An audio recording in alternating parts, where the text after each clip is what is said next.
Hi, Karen. How are you? Hello. I'm doing great. It's so good to see you, Yusra. Good to see Thanks for you as well. inviting me today. More than welcome, and Karen, I've always wanted to talk to you beyond career paths and beyond whatever we all kind of good things we do in life.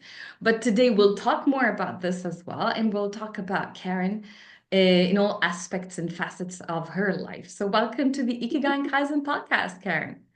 Thank you.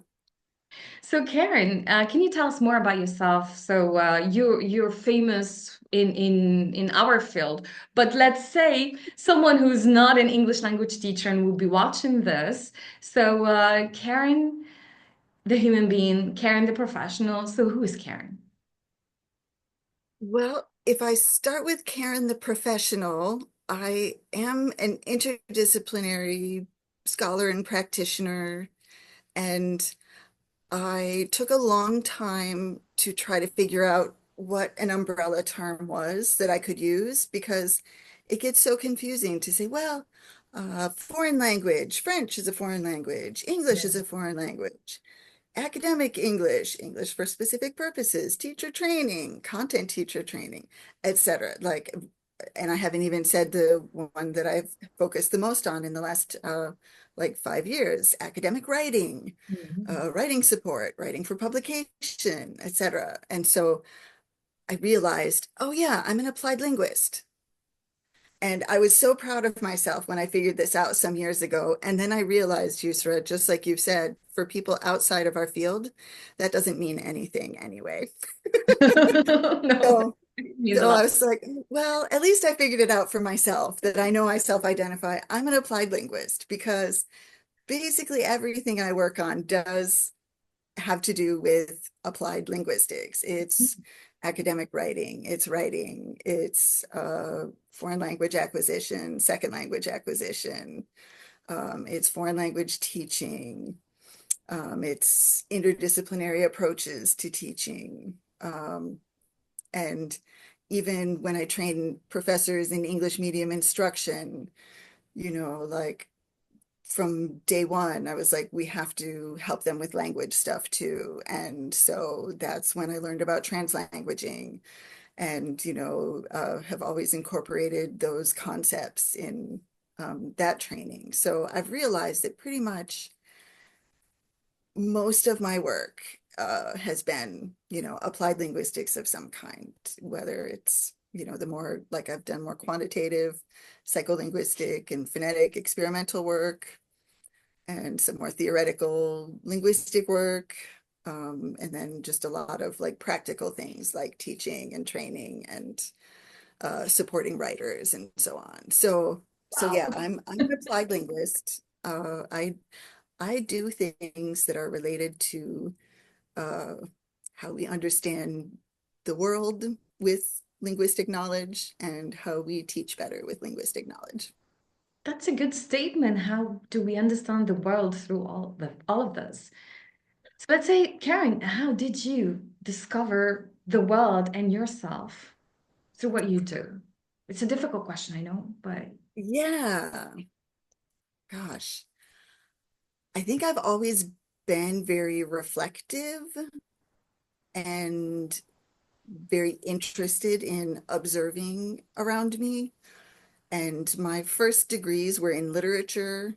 And I feel like that actually lends itself, um, to that very process. Like that's pretty much literary and film studies are basically just trying to understand the world, and understand the people in it and the history of it and how civilizations work and don't work and so on. So I think that I've just always read a lot and read a lot of fiction and so thought a lot about like how our relationships working, how our systems working, even when I didn't really use those words to do it. I wasn't necessarily thinking at the systemic level as a child and an adolescent, and probably even as an undergraduate student. I don't think I was really thinking in those terms, but I was definitely doing that. Like, even just kind of trashy fiction, it still shows you tropes Yeah. and it shows you archetypes and stereotypes. And so you even understand how people are thinking about things or how they're trying to get you to think about things. Um, when you see even those like stereotypes and tropes. And so I think I did just learn a lot about the world around me through fiction, interestingly enough, like now that I think about it. If Uh, ever, Karen, now you can identify with a book you read, like a book that speaks to your soul. What's the book and what is specific about that book that really speaks to Karen? that is a really tough one too. I have learned over the years that like it's very difficult for me to say, oh, there's just one. One, Like I yeah. can't tell you my favorite anything. I can tell you like 4 or 5 things, and Go for some ahead. Yes, reason, yes, you yes, yes. know, Yeah. um, there's one series of books that I feel like uh, is very representative of like what I don't know, I guess my brain in the personal realm, um, but I think also can apply to some of my professional side. But it is a series of murder mysteries by, I think, Alan Bradley. And the main character is like an adolescent girl named Flavia Deleuze. And she's like a British girl. It's, oh, my child is going to say I should know what era this is. I think it's, oh no, I think it's like maybe before World War II, maybe between World War I and World War II. But her family is like, former nobility basically. So they still live in like a manor, but they have no money. And there's stuff going on. And she solves mysteries. And she's like, she doesn't fit in with her age group. She like spends a lot of time observing the world and thinking it's really dumb. Uh, and but she's like very observant, and because she's an adolescent girl, like a lot of people just look past her. So she's like very well situated. It's kind of like the same idea, but the opposite age range for like the Miss Marple mysteries, where like nobody notices a little old lady sitting around. And so she can observe everything that's going on and solve the mysteries. Um, and so it's kind of that idea. So she's like very smart, but she's also like, she's probably emotionally like not quite up to speed as compared to maybe her peers. Or at least I guess we would think that in modern society. But so basically, I think that she's very autistic coded, in fact. And like uh as I've been learning in recent years more about different forms of neurodivergence, I've like realized that, oh, the that makes a lot of sense to me and my family. And yeah, so I love reading those books because the way they're written, like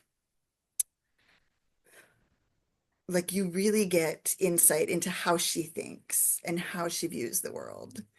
And like I just think that's fascinating, and it's really fun to see that from someone who we wouldn't always pay attention to in modern society. Like we do still think, oh, 12, 13-year-old girl, Mhm. yeah, they're just silly. They're probably thinking about boys or nail polish or whatever. I think we have a lot of Yeah. like Stereotypes. stereotypes. Don't take them very seriously. Um, you know, like we know that they're still like much more likely to comment on a young woman's appearance than they are ask her about her thoughts or her goals or her plans. And so like it's just really like fun to get a glimpse into her world. And I'm just now thinking about the fact that these books are written by like at least a 40-year-old man, maybe older. I can't remember how old that author is. Huh. But I never felt them like, oh, this is somebody writing a girl, like it really like, I don't know, just her thought processes feel very authentic to me in the book or in the books. And so yeah, yeah. So I really love to read mysteries. And I think I've read every Sherlock Holmes story that was written. I think I have read every mystery authored by Agatha Christie.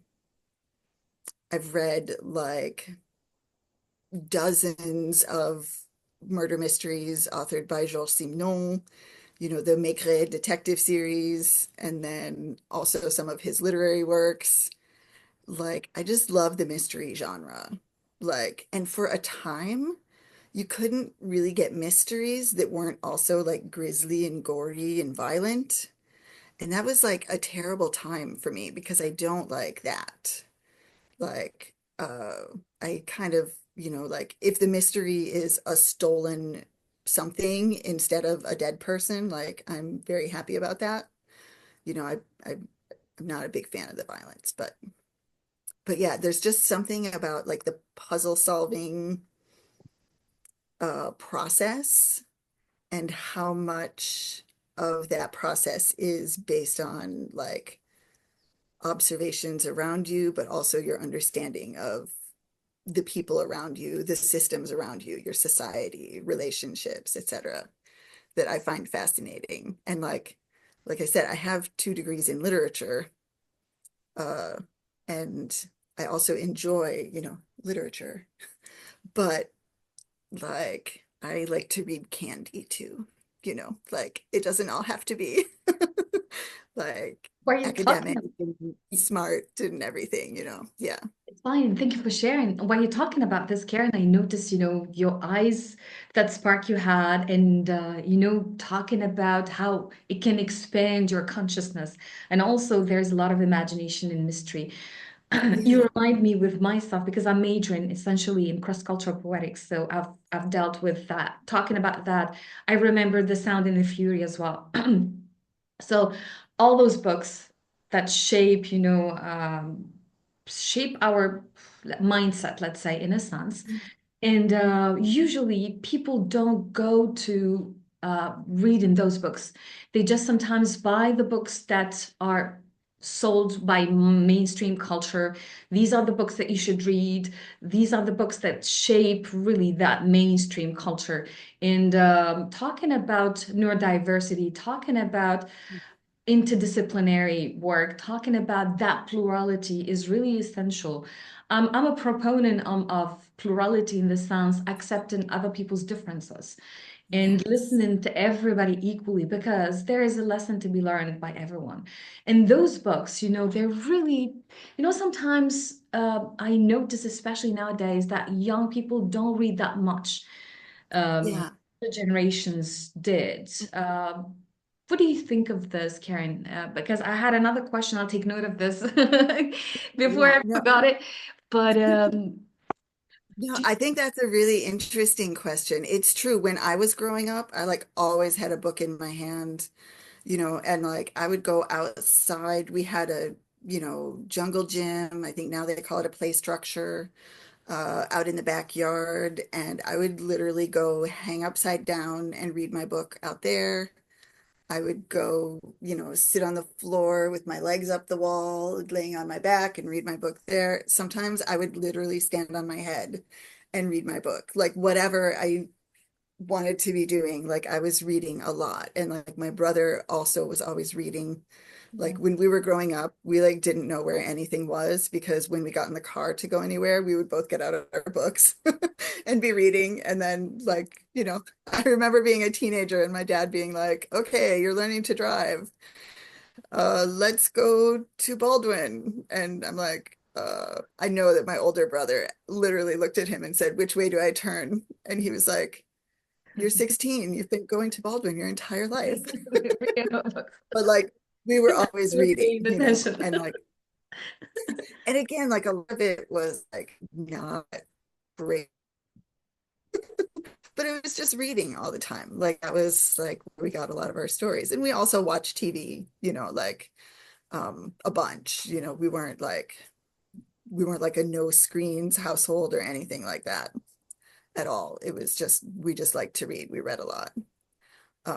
And so I think I have always had this like relationship with books that I think is really important and has been like part of my growth process, part of my development. And so with my own child, who's now 15, like I remember worrying when they were an infant, when he was an infant, like he didn't like the baby books all the time. And I was like worried. I was like, oh, what if he's not going to like books?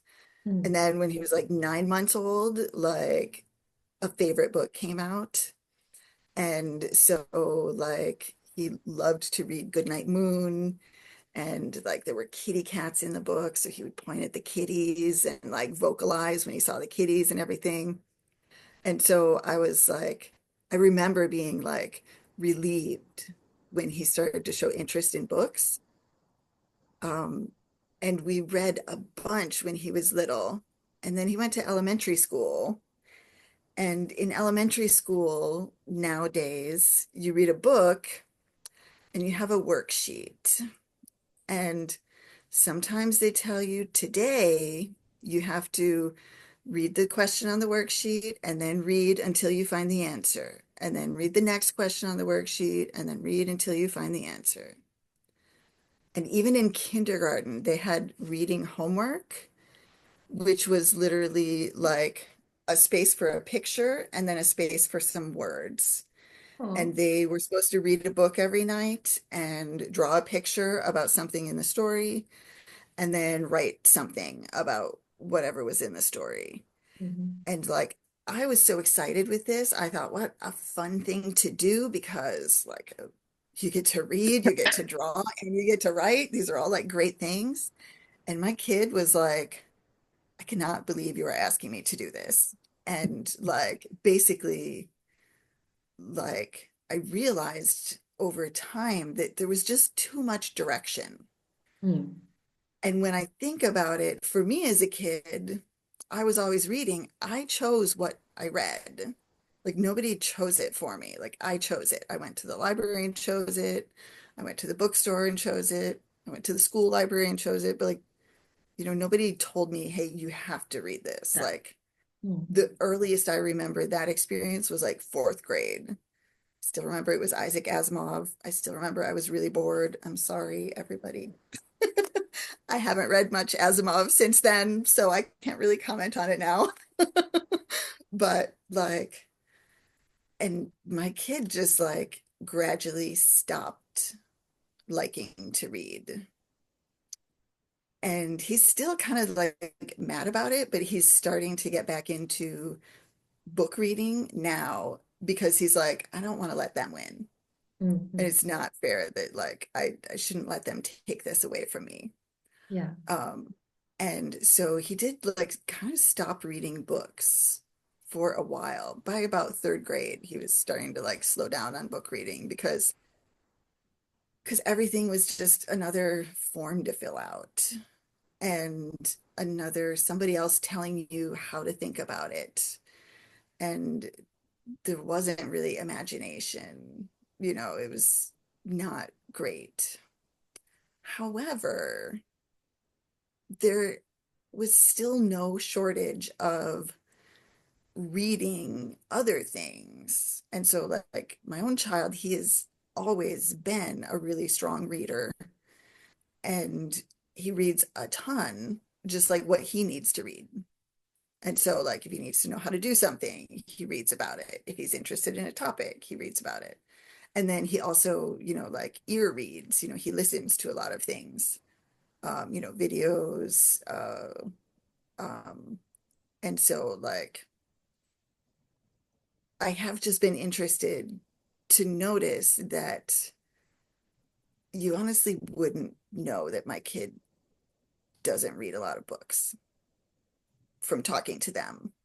And I realize that's more and more true today. And I realized that even like 4 or 5 years ago, people didn't believe in ear reading. They were like, oh, if you're listening to the book, that doesn't count. Mm. You know, and it's like, no, it counts. Like, Yeah. and honestly, like more power to you because I can't remember. So I have to read with my eyes at the time because otherwise I'll forget what I heard. Yeah. But yeah, so I think it's really interesting that like there are still so many places. We just have a different media landscape now, but there's still so many places to engage with stories, engage with relationships and society and our understandings of things beyond just books. And like another place that my kid does a lot of reading is in gaming. And so, you know, there are so many like big online role-playing games and like I mean, that's actually, they started learning Japanese because of that, because, well, you know, some of their favorite games were in Japanese. Manga and And comic books. so, Yeah. right, yeah, yeah. They've got a few of the comic books now, which they read occasionally, but yeah, like they, you know, they taught themselves, you know, the three Japanese writing systems because of gaming and music. And, you know, obviously not all of kanji, like they don't know like every kanji in Japanese at all, but you know, but like, you know, the two uh, you know, syllabic rating systems, they just worked it out, you know, like by trial and error and reading enough and doing enough to learn and understand.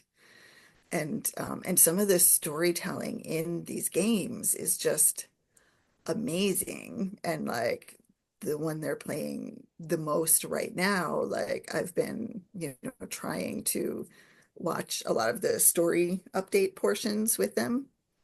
Um, and so I haven't seen them all by any stretch, but you know, I've seen, you know, a few of the chapters. And man, I like get out the Kleenex box and get ready to go because like it is, wow, it's very deep, It is. uh, the stories they're telling. And this particular game is also really interesting because um, uh, it's basically been like a unit, like a series of units on history and culture and philosophy and everything. Like there was an update in like a chapter in Brazil that was apparently based on like Claude Lévi-Strauss and Les Tristes Tropiques, you know, this philosophy text about colonialism and everything. So we were reading a little bit about that and talking about where do we see the themes, you know, like did the developers like really draw from this, or is it just like, oh, that's a catchy name, you know? And the most recent update is Foucault and the Panopticon and Surveillance Society. You're a I'm mind like, reader. oh I my, was about to ask you this.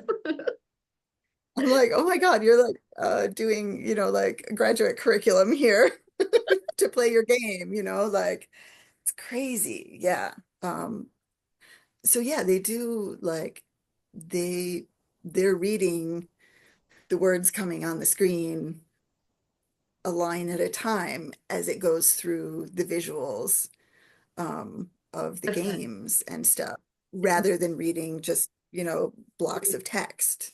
exactly. But they're still reading a bunch and they're doing that in English and Japanese and now Chinese too. And so, you know, the Chinese is the one they have the least proficiency in yet. So a lot of that is like pause, woman, water, tree, you know, and then like, okay, now let's figure out what they're saying, you know.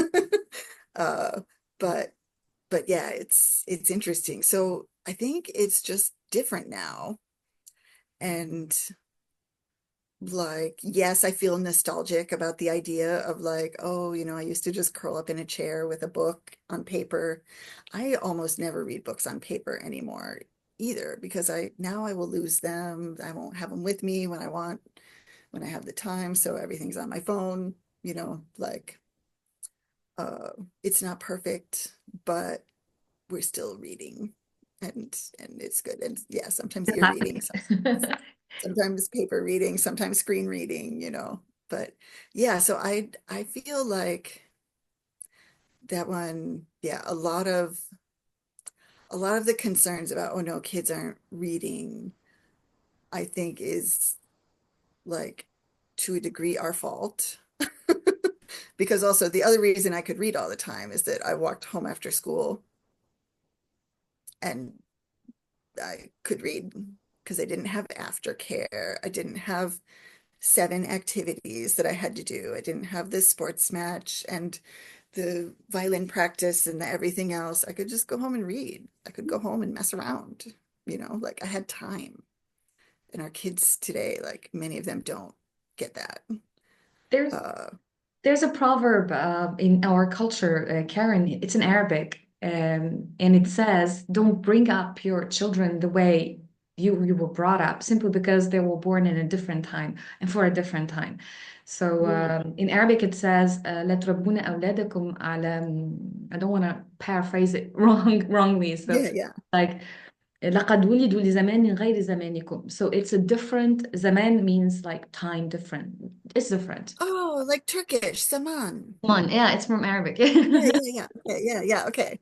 Yeah. All right. So Oh, it's different. We're different. And what you're saying, I can really relate to this because actually I'm yeah. experimenting now when it comes to teaching through digital humanities and post humanities. I presented, two presentations about digital storytelling. And now we're creating video games with storytelling, with plots, but with no Yeah. coding because I don't know how to code, but my students, they do. Right.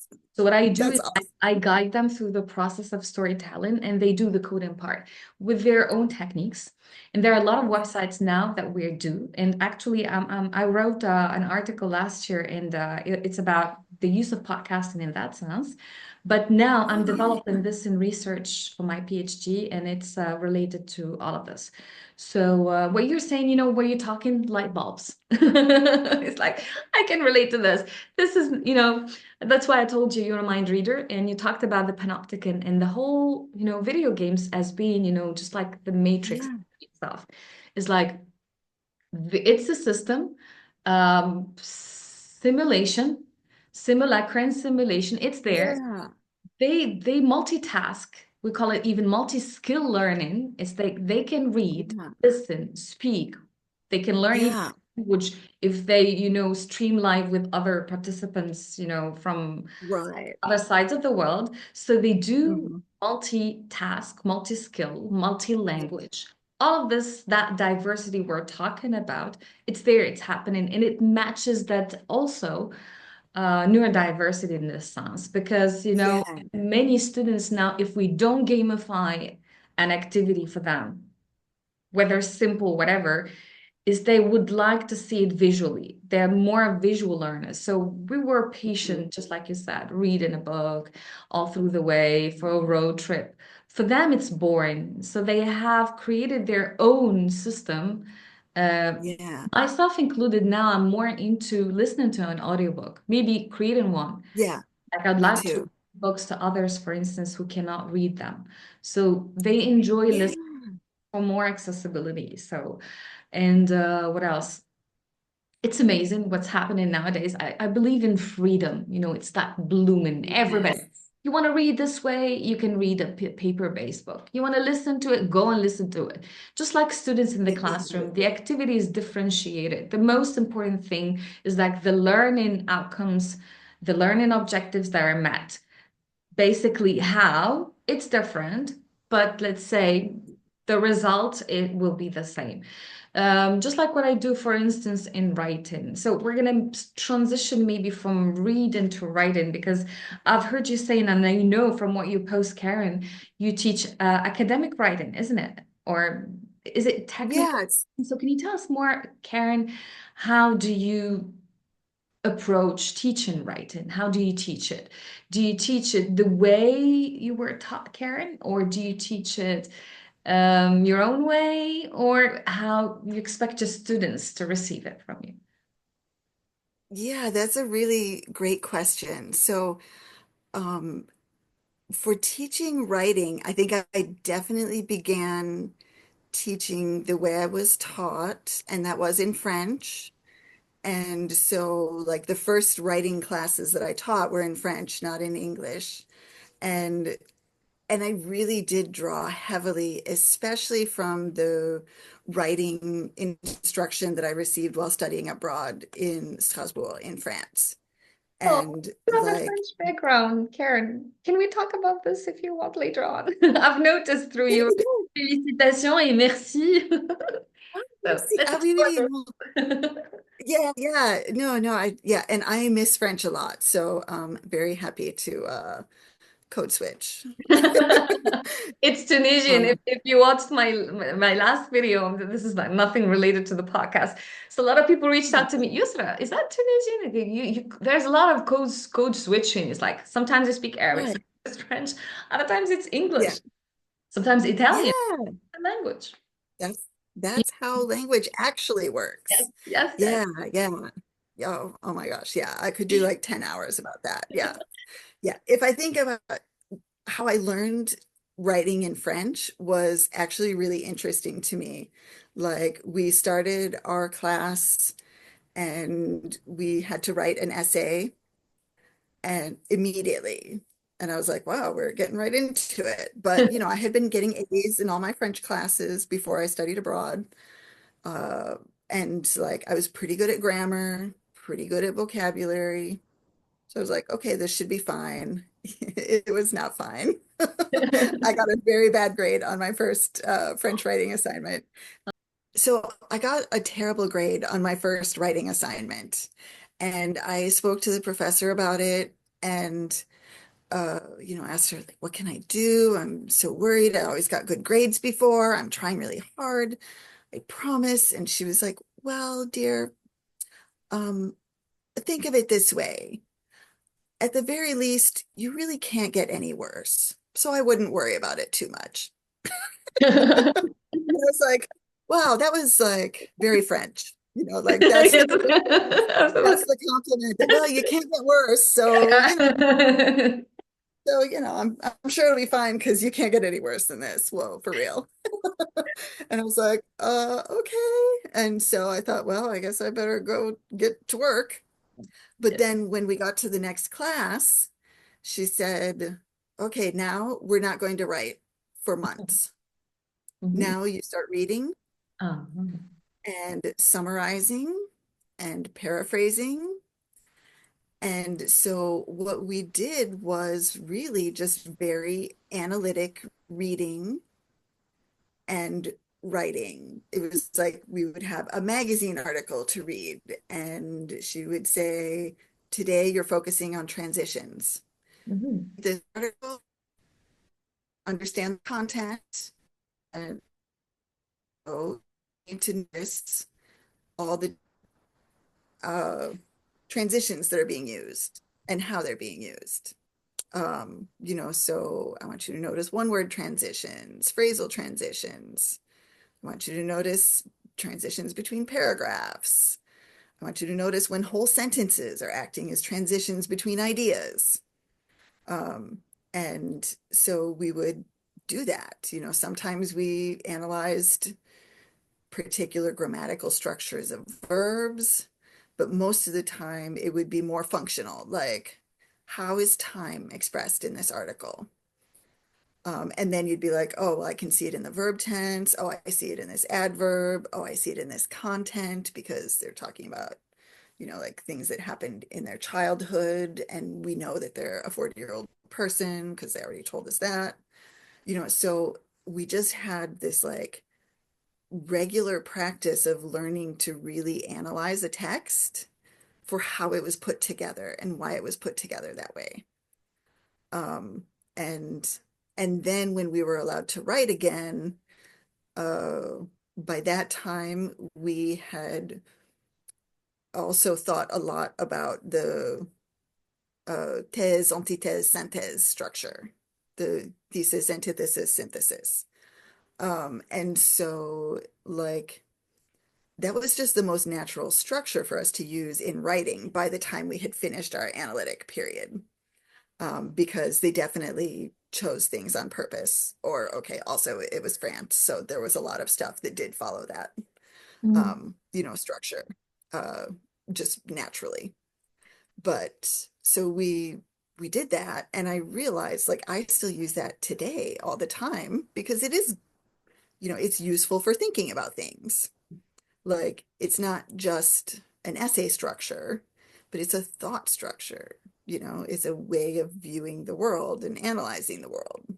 Yeah. Um, and so basically, like I did always try when teaching writing to really give the students a chance to notice what's going on in the texts they're reading. Um, and then of course, we did things like outlining and we did things like paragraph drafting and this is how you write an introduction, this is how you write a conclusion, all the like pieces of a text. But I had the opportunity for multiple years to uh, serve as a pathways instructor.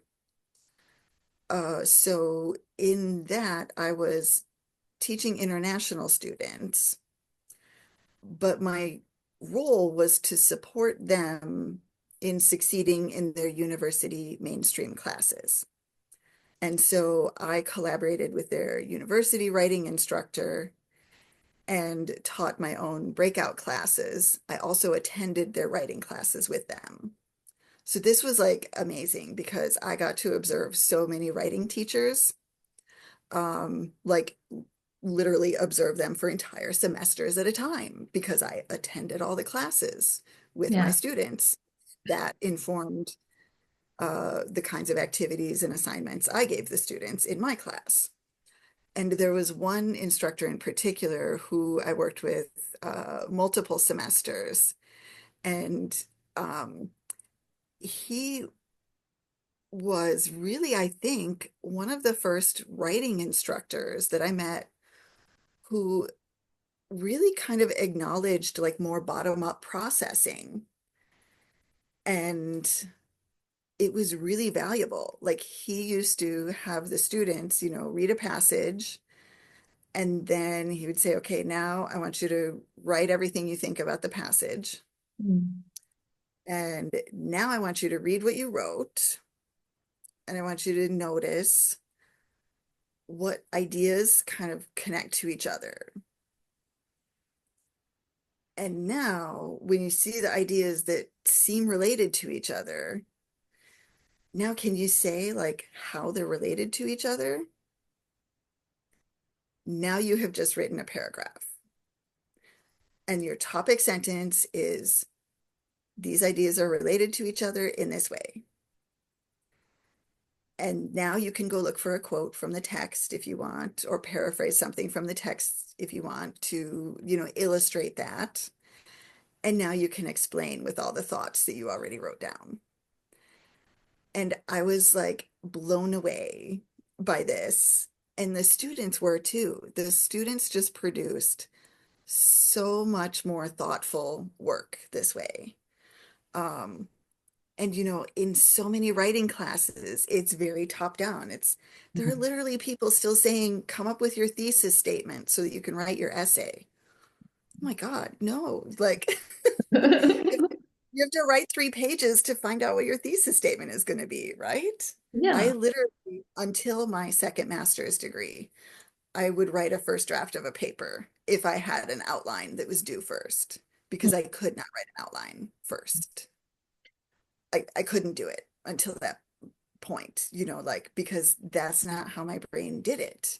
It didn't hold everything in here at once and sort it out at once. I needed it on the page so that I could visually sort. So I would like write a draft and then I would reverse outline and then I'd be like, okay, there's my outline. And I'd turn in my outline.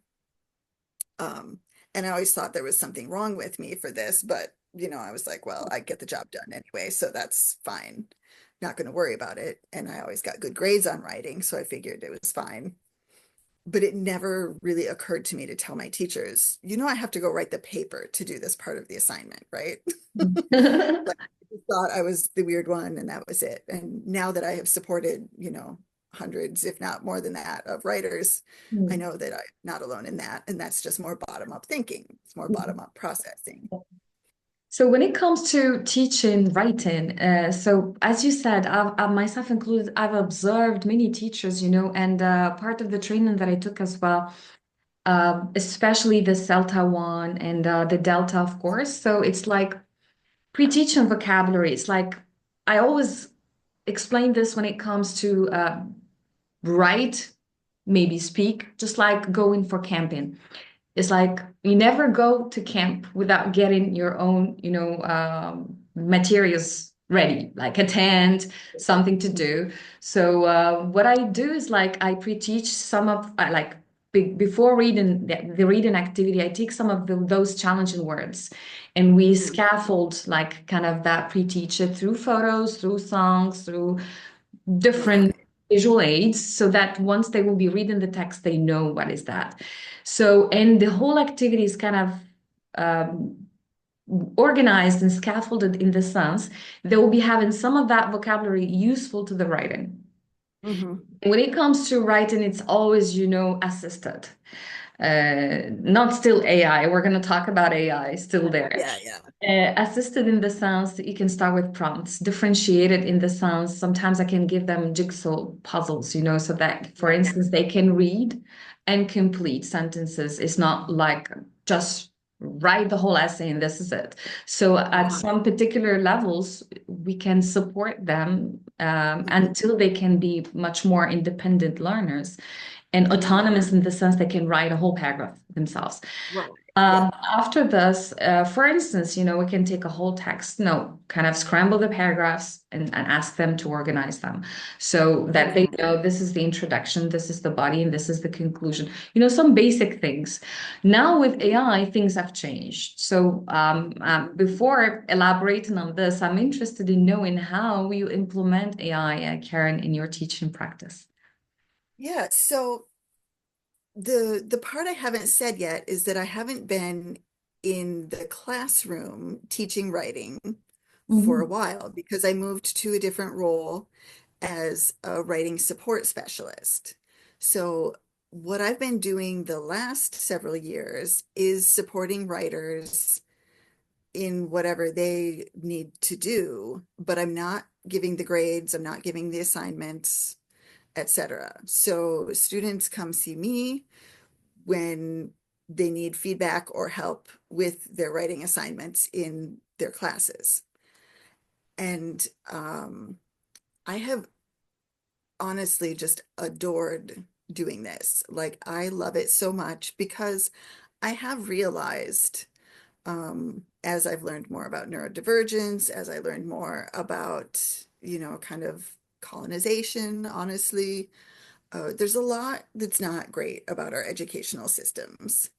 Um, uh, I, Cultural bias, let's say. Sometimes it's Cultural bias, the grading system, meritocracy, like a lot of it is, this is going to be a like huge sweeping statement, but a but a factual one. A lot of it is based on like ideas that stemmed from the eugenics movement that are just all about differentiating people for who's supreme and who's expendable. yeah. And that's like the more you learn about that, the more you start to say, I don't feel so good, following a lot of these systems anymore.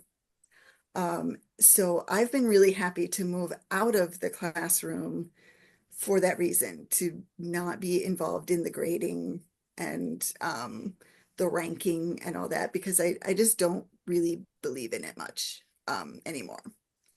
Uh, and that's like kind of a challenge. But so what I'm doing now is supporting writers where they're at with what they need. And so sometimes that's, students, sometimes that's faculty, researchers, community members. Um, and and so yes, with AI, like um, I I did realize, of course, that this was going to be very germane to everything we do. Um, And so I am, like leading a small committee on campus where we're investigating AI and thinking about how to support professors in better communicating with their students about it, and also just better understanding like all the ethical questions surrounding it. Uh, and then also from a practical perspective, how can we use it? Uh, and as a writing specialist, I've developed some workshops to help our writers reflect so that they're making informed decisions when they use AI. It's not up to me to tell them, yes, use it now, no, don't use it now, only use it for this, never use it for that. Like, that's not my role, but my role is to give some information, give some food for thought, and Reflect on give this. some guidance about how they might think about it so Exactly. that they are making decisions that align with their values, that align with their priorities. Um, and yeah, when it comes to the AI in writing,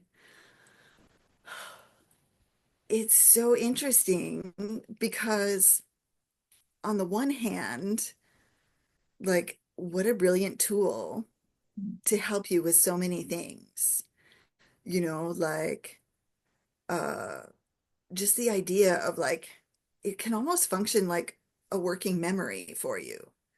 Like you can tell it a thought you have and be like, I want you to hold on to this. And now I have this other question that I want us to think about. And now, et cetera, et cetera. And then you can be like, okay, now remind me everything I just told you, but in a more connected way. And like, I think it can be really valuable. It's almost functioning like a tutor or a discussant in that respect. And I've seen just some really amazing work come out of that kind of engagement with it, uh, where having that as a tool has allowed the writer to just be much more prolific.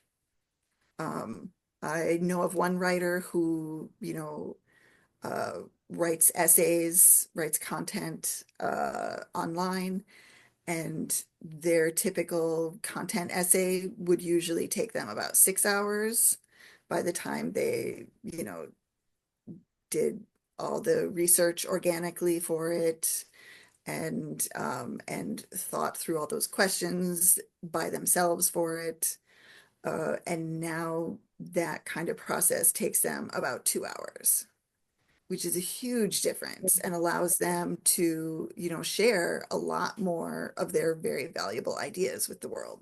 So, so talking about Uh, AI, Karen, there's something scary that I learned this in the process, a lot of people, they use an AI and trust in whatever material is being generated from AI, yeah. whereas we train them.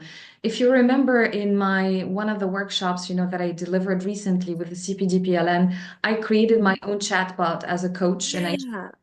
I trained it. I created it. I inserted my own documents. I trained it. I checked the results. I kind of narrowed down what kind of exact results. For instance, if someone types this is the answer to this.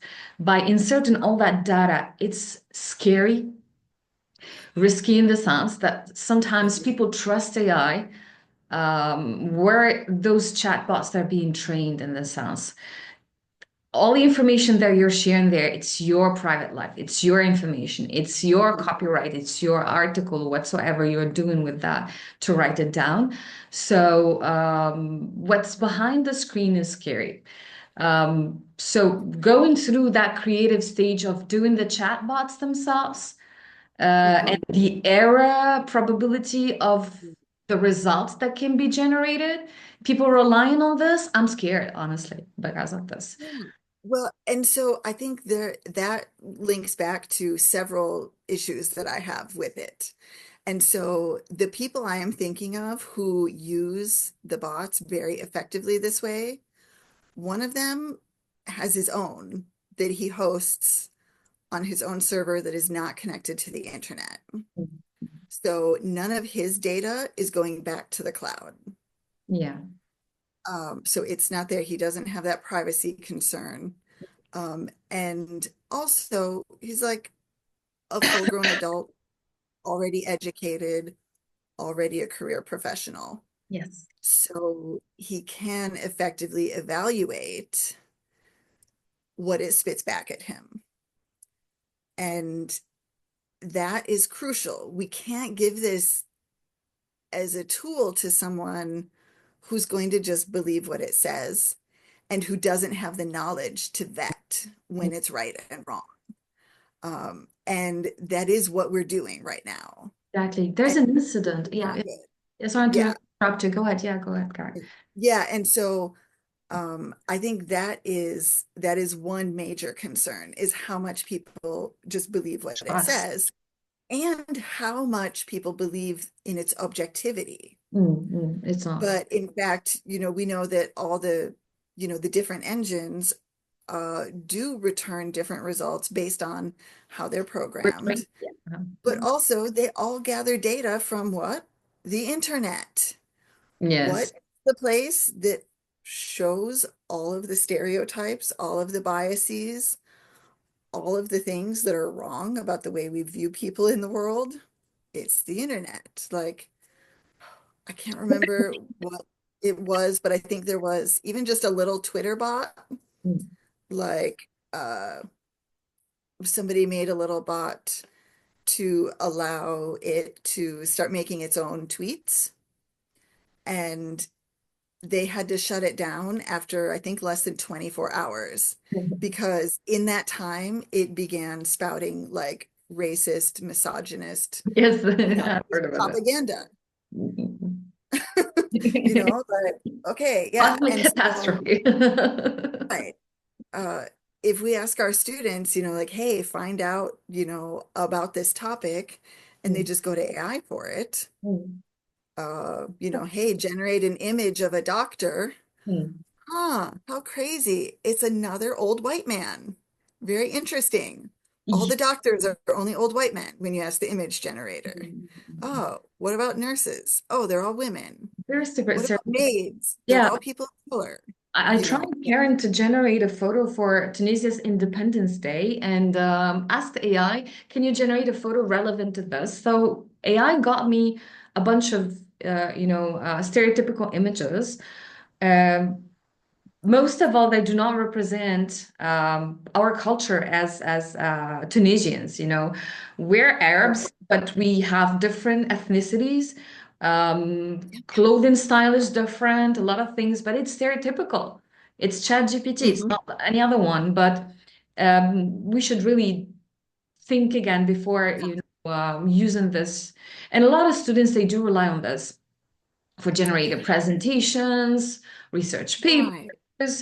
I do it for fun, for stories, for instance, for generate bits of stories and connect this, animate this as a story. That's something cool. No harm to anyone. But sometimes, those artists, for instance, that do create paintings and they do sell them online, AI crawls out of that and gets it. Yeah. Ask. That in our household, we joke a lot in our household about parentification of the child here. But my kid is like, I don't want to see you ever generate an image with AI, Missy, I do the because soul. my kid is an artist. Yeah. I And know, yeah. and he's like, no, that is a machine stealing the work Mm. of real Okay. artists. And that is the issue too. Mm. That's one of the major ethical issues that I think we really have to stop overlooking is Yes, that we know that the whole thing has been trained on copywritten data with no compensation to the authors. exactly. And like why we're allowed to just overlook this, oh, because there's a profit-driven Mm. system Yeah, already in place. there are people who So sell them. I really think that that's something we need to be advocating for Yeah. ways that uh, authors who have had their data stolen get reparations, they get compensation. Uh, or we need to be reducing the amount of profit allowed on these models. Something needs to be done. I think it's very infuriating how much people are like, wow, that is a big problem. Anyway, so here's how I'm using it, and it's like, no, we have to figure out like whether it's, like lobbying our politicians or whether it's working within our professional organizations to, create standards around raising awareness. Mm. We need to be doing something about that. And the same thing for me applies when I think about just the labor practices. Like we know that a lot of the humans who are intimately and heavily involved with training these models are experiencing real harm and real exploitation. There are workers in the United States of America earning less than $2 an hour to help train the models. And I think a lot of the time in the globalized world, when we hear, oh, they're only earning $2 an hour, somebody says, oh, but it's probably an economy where, $2 an hour goes a long way. No, it's also happening here in the US. It's primarily happening to disabled and disenfranchised people who don't have other employment opportunities in the systems that we have right now.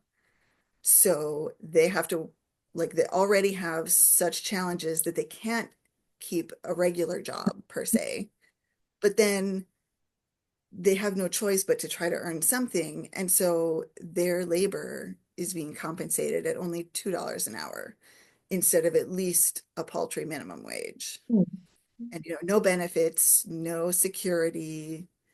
And a lot of the training that's happening too, there are humans who are the ones who have to look at the images Mm. and say, this is too violent.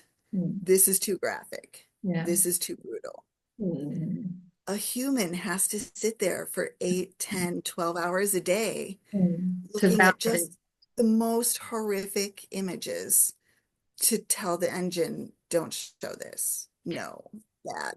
Yeah. And like, we're not talking about those things. And I think we need to be aware of them Yeah. and we need to be thinking about how we can improve them.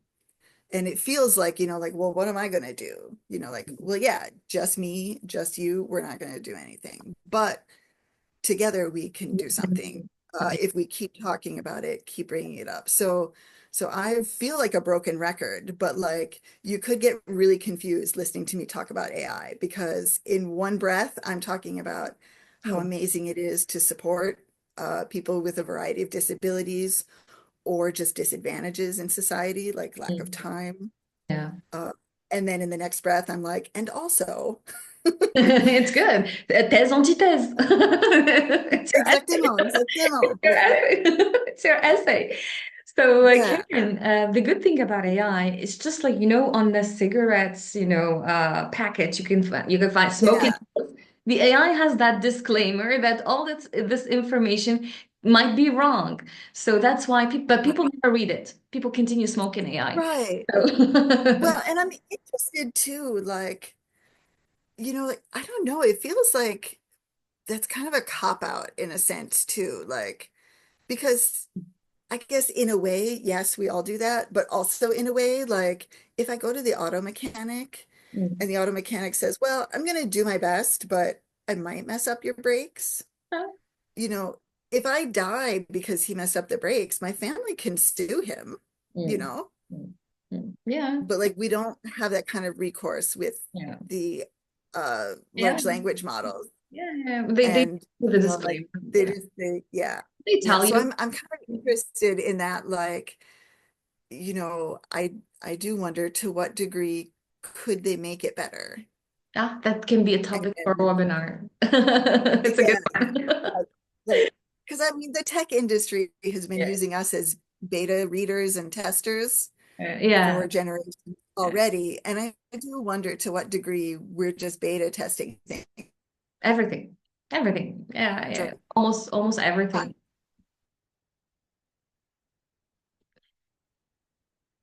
yeah, so I do kind of question, like, okay, well, should we have actually unleashed this yet? Uh, or should they be doing a better job on it first before they release it, you know? It's So really I that's just try to bring those things up with, the students I'm working with as yeah, well, it's a good and topic. just say, keep this in mind as you decide whether or not to pay for a Yes. model, Mm. when you decide to use it. And the other thing that I really emphasize working with writers of any stripes, whether they're still students or researchers or community members, is to think about the aspects of writing that teach us, the aspects of writing that involve our deeper learning and thinking. Those are the parts that I still don't like to farm out to AI. So, like, I literally don't usually even ask the AI to synthesize for me. Mm. I will ask it to summarize sometimes, and maybe make some comments on my language usage, sentence structure, vocabulary diversity, that kind of thing. Fine. But I feel like synthesis is my job Yes. because that's where learning is happening. The And real so if and like I can even see asking it after the fact, just like I would try my best to do my own synthesis and then go meet my professor in office hours and say, this is what I came up with. And my professor would say, interesting ideas. Have you also thought about X, Y, and Z? So if I do the synthesis first, then I feel like it's okay to then ask the bot, like, Mm. Mm. what are some ways you would synthesize this? Yes, And exactly. then I can see like, Improve oh, it. I hadn't thought about this approach. Mm. Or I can notice, oh, it offered me three ideas and those are the same three I already had. But like I do that work myself first, because that is literally where our learning is happening. And like when you think about it, cultures with more orality, uh, it's through dialogue that you learn critical thinking and deeper thinking, and that you learn to connect ideas across disciplines, across spheres. But we don't have that in most Western cultures, and we also don't have that in most higher education systems, regardless of the cultural background anymore.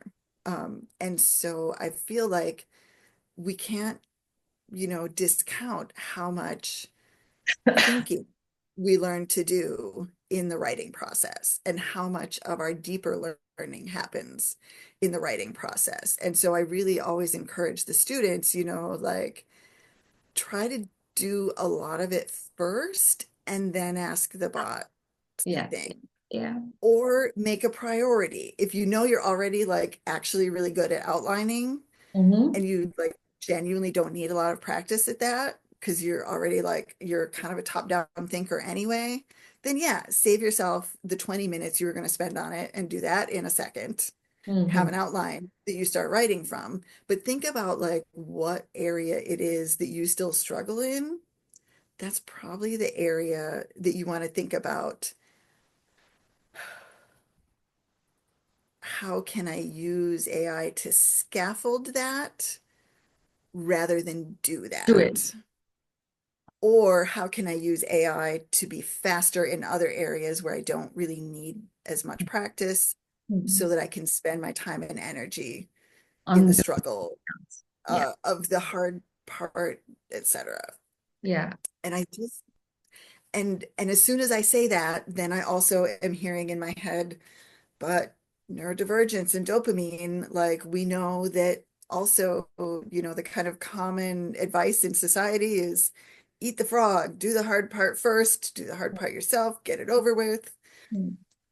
Then it's done, then you can move on to the fun things. And no, some of us need the chocolate first. We Ah. need the reward first. We're not going to get anything done. We're going to sit down and struggle and not do anything fun, not do anything restorative, not do anything restful, and not do anything productive.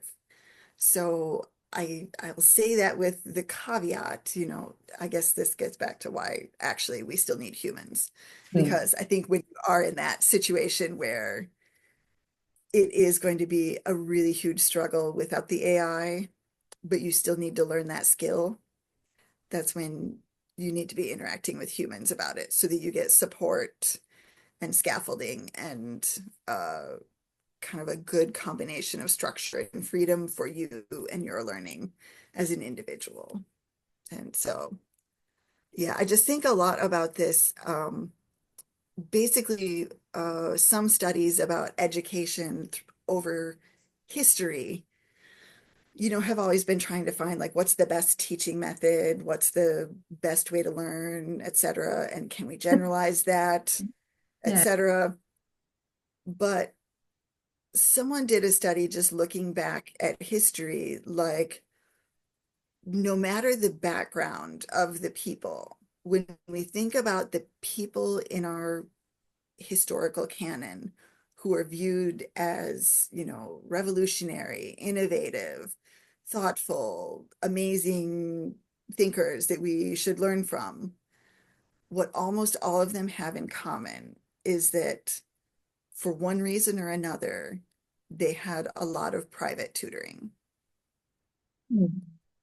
Whether it's, the kings and queens of the world because they were wealthy and royal, and so they had their own tutors, whether it's, the most esteemed monks, or whether it's Einstein because he got kicked out of school, and so his mom taught him.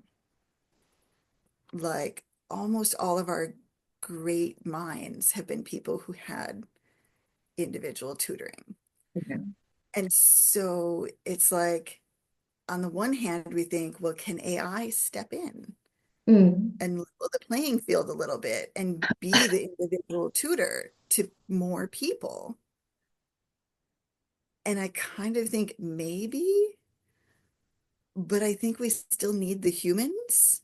Yes. And I worry that in fact, that's just going to widen the gap even more because tutoring from a robot is not going to be as good as tutoring from a human. Yeah. And so we're going to get even less and less of that individualized attention for people from humans, especially already the disadvantaged, disenfranchised, marginalized groups are going to be the ones who get handed the bot instead of the people. So that's another like just thing that I really try to think about. And I don't have the answers to that yet of like, Well, don't oh, have. how can we? It's good to think about them. It's good to reflect about that. So, in Karen, we reached the end, almost the end Yeah. of today's podcast. But I had, one last, it's not a comment, but it's not, I like your background and I can relate this. Do you know the song Another Brick in the Wall? Everybody knows. Yeah, yeah. Yes, yes. Do you, Karen, want to fit as a brick in the wall or not? Just one brick with all? Or how do you see Karen? It's like fitting within the system or Karen as the painting? So I can see both structures. You don't have to fit in into any of those. But if we kind of I Karen. So that's a really interesting question, and I think my answer is no. Yeah, yeah, sure. I'm expecting this. So, so something else. So I told you, how long it took me to figure out that I'm an applied linguist, and that that's the umbrella term that covers all the activities I do. Um, and so I do, I study AI, but I am thinking about it from a linguistic perspective. I'm thinking about it from sociolinguistic perspectives. I'm thinking about it from pedagogical perspectives. Uh, and I, work on neurodivergence now, and that too, I'm thinking about it from, learning and pedagogical standpoints, as well as like larger sociological questions that absolutely inform how we think about things. Um, as an English medium instruction trainer, a person who offers professional development. I've honestly wrestled a lot with that because I don't actually believe in English medium instruction. I think it's unfair and just representative of, like large global inequities. And I think people should be allowed to learn in their own languages. We know that it is easier to learn in your own language. Mm. And, like all of my foreign language work has been because I wanted to, because I was bored in monolingual Michigan where I grew up. And like, I just always wanted to be studying more languages. But like, that's not everybody. Some people want to be a really good engineer and they Mm. have to spend years of their lives getting better at English so they can do it. Yeah. And then how do you ever catch up? Yeah, so I could go on about that for days. But so I think that's a very unfair system. And I almost stopped working in EMI training for this reason. But then I started to think, who is going to be there instead and what are they going to say? Because when I offer EMI training, I always try to raise awareness Mm. and understanding about the inequities that it represents and about some of the problems it actually can Right. cause and about the unfairness and say to instructors, you can talk to your students about this. You can talk to your administration about this. Yeah. You can think about ways to mitigate the harms. Mm. So I just realized that like I really like disagree ethically with a lot of what's happening in education, in our globalized world, in AI usage. And yet, if I'm not there being kind of the pest saying, hey, let's remember to think about these things. And if I'm not there being the one to say, I'm really sorry you're experiencing this and it's not fair. And I agree with you. And I want to be here as much as I can to support you in the process of making it better, whether that's academic writing that is still really colonial and, unfair, whether that's English medium instruction, which is creating a lot of inequities and unfair situations, whether that's AI usage that may be depriving learners of the opportunity to learn Yeah. while stealing their data, while charging them extra money for it. Mm. Uh, I've just realized in recent months that I think I'm a doula and a mitigator of harm. So, like, I'm not the brick and I'm not the painting. Yes, neither. I'm the Nor support the frame. person Nothing. who who is there to help people in these difficult situations, help them reflect with some guidance, help them gain the confidence to advocate for themselves, and in a larger systemic perspective, keeping that voice that says, I want to inspire change, but before the change can come, I want to help mitigate the harm. And that's really what I've discovered I do in all of my professional life. How do you perceive change, Karen? You've mentioned the word change. How do you perceive it? It's difficult. The first word that comes to mind when I think of change is difficult. Next, I think exciting. Next, I think, oh no. Mhm. Roller coaster is like Right. Yeah. Yeah. It can be very challenging, um, both on an individual and a systemic level. But I think it's also inevitable. yes. And and that's good.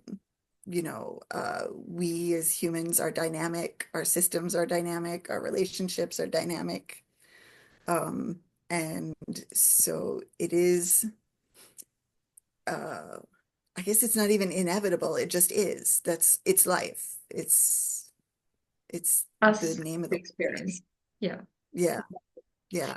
Karen, let me tell you that today was a really exceptional episode, among the best ones.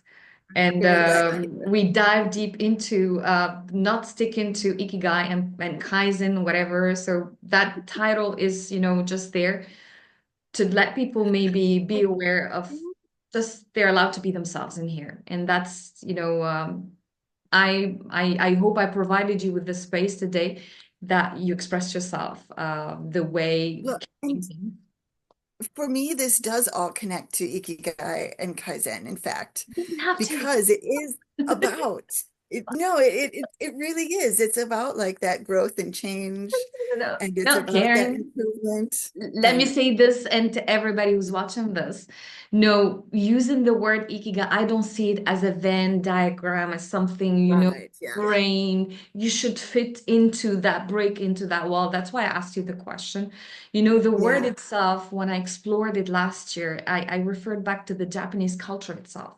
I've interviewed people, Japanese or even expats living in Japan. The word is not conceived as such in Japan. It's yeah, nothing to do, but I'm using the word, as a metaphor. The name of the podcast is reflective of the experience themselves. People who've been interviewed, they leave with a different ideas, with different reflection, with within a breath of, fresh air. But it depends how they leave this podcast.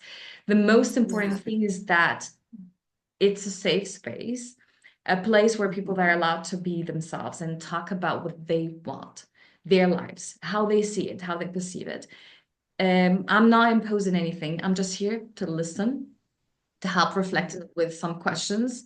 And I admire what you do. I adore talking to you. Thank you, Karen, so much. We had the chance of really meeting in some meetings with the CPDPLN, and we Yeah, interact a lot. So I can feel your soul as a human being, the way you treat others with kindness, with respect.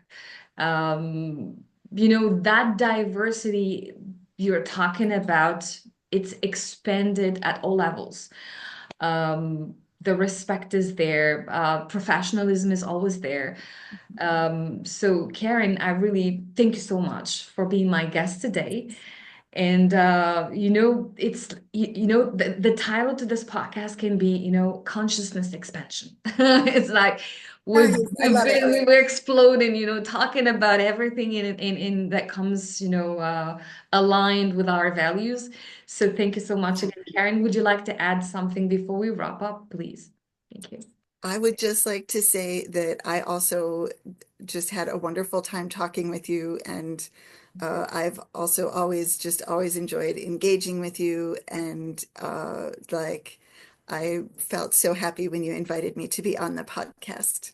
Thank you. It's a privilege and an honor, and Oh, I just really enjoyed our conversation today. so do I. I can tell you how amazing is this, and we can keep on talking for hours. It's Yes, like we could. Yeah, yeah, it's true. It's true. Yeah. I enjoyed But it you so need to go to bed and I need to fix lunch. So yeah. yes.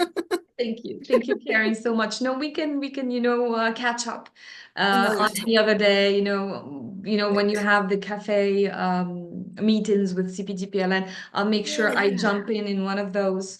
So Perfect. that's what I always do whenever I have, especially on holidays. So I'll Yeah. make sure to attend one of those. And please feel free, to join any of the events that I attend, or maybe Yeah. so I'll be organizing other, the Ikigai and Kaizen is not only a podcast, but sometimes I have teachers who want to share anything, teaching practice, Nice. philosophy, talking about Yeah. projects, a book launch. If they wrote new books, they can talk Cool. about this.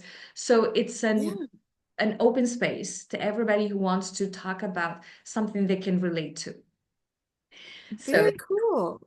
it All is. right. Thank you so Okay, great. Well, thank you, Yusra. It was much. great to talk to you. Thank you so much, Bye Karen. bye. Bye bye, everybody. Bye bye.